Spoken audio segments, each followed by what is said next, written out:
As we've been telling you this week, there's been a wave of new voting laws across the country this year. 25 new laws in 14 states. Tonight, we focus on one of those states, Florida. In 2008, President Obama won the Sunshine State, thanks in large part to surging numbers of Black and Latino voters. 2 weeks of early voting helped that turnout. Also, many voted on the Sunday before Election Day, thanks to the Souls to the Polls drives after church. All that, and President Obama still won by less than 250,000 votes. But now, a new voting law passed by the Republican state legislature is putting a spotlight on the Florida vote. The law cuts early voting period from 14 to 8 days. It eliminates voting on Sunday before election. Goodbye, Souls to the Polls. And it forces voters to cast a provisional ballot if they moved across county lines. But some of the most severe new restrictions are on third-party registration groups, which now have only 48 hours to submit registration forms or face $1,000 fines if those forms are submitted late. This new law is so severe, it prompted the League of Women Voters to suspend all registration efforts in the state of Florida after 72 years. Joining me now is Deirdre Macnab, president of the League of Women Voters in Florida, a nonpartisan organization. Deirdre, thanks for joining me. Pleasure. Thank you, Reverend, for covering this important story. Now, you recently said that because of this new law, quote, newly registered voters in Florida could become an endangered species. Those are strong words. What makes you say that?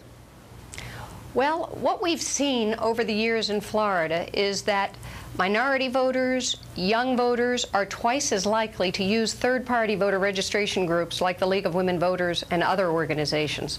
So when you put into place new rules that are so broad, so confusing, and so terrifying in some cases, I have a piece of paper with me tonight that is the form that someone would fill out who wants to register new voters.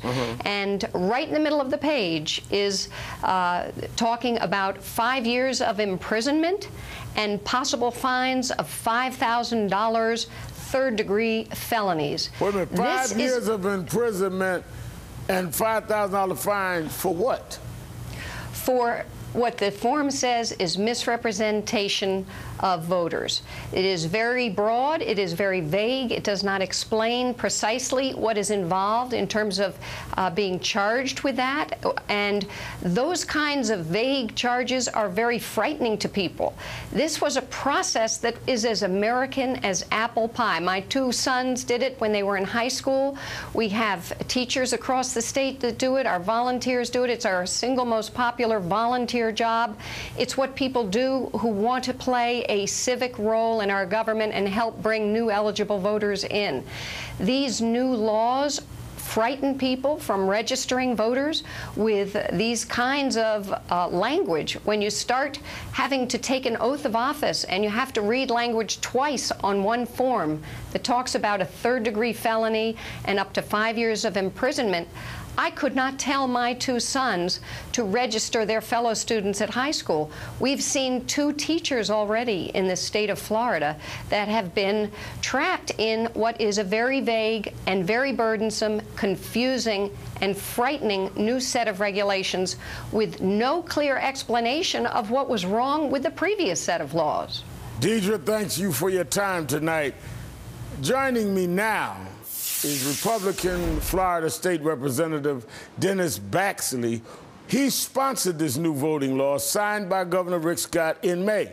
Representative Baxley, thank you for joining me tonight. Thank you. It's a pleasure to be with you.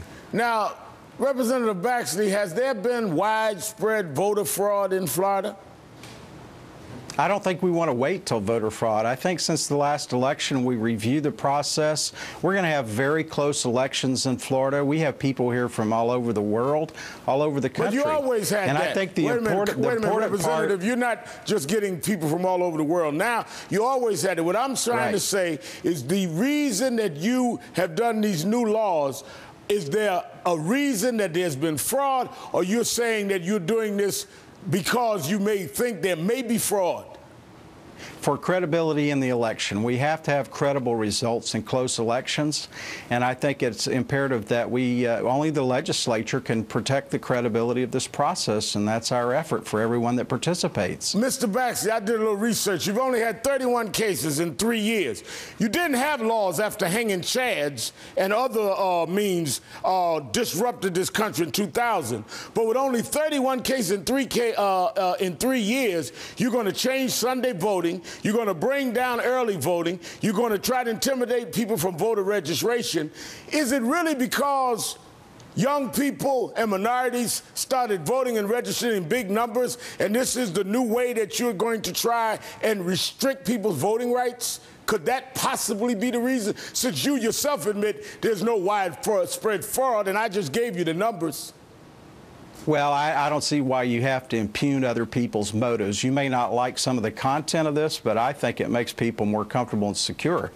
I'm sorry about their reaction to third-party voting, but the fact is that people don't have your... There was no voter fraud. What are you securing them from? Because people who submit voter information to others, they have that manipulated. They don't know what gets turned in and what doesn't.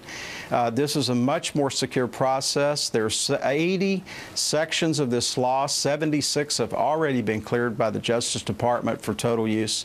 It's going to be a better system, and we have a very accessible system. We have a very liberal. We did not cut 1 hour from early voting. What we did at bipartisan request, we compressed that so they had full days instead of running around with partial days different places. But people have I had to go candidates from both sides of the aisle. You know that people that asked me to make that change. Mr. Baxley, you know different days mean different things for working people. But again, absolutely. How are you giving an improved way of voting when there was nothing wrong? You're securing because what? There was no fraud.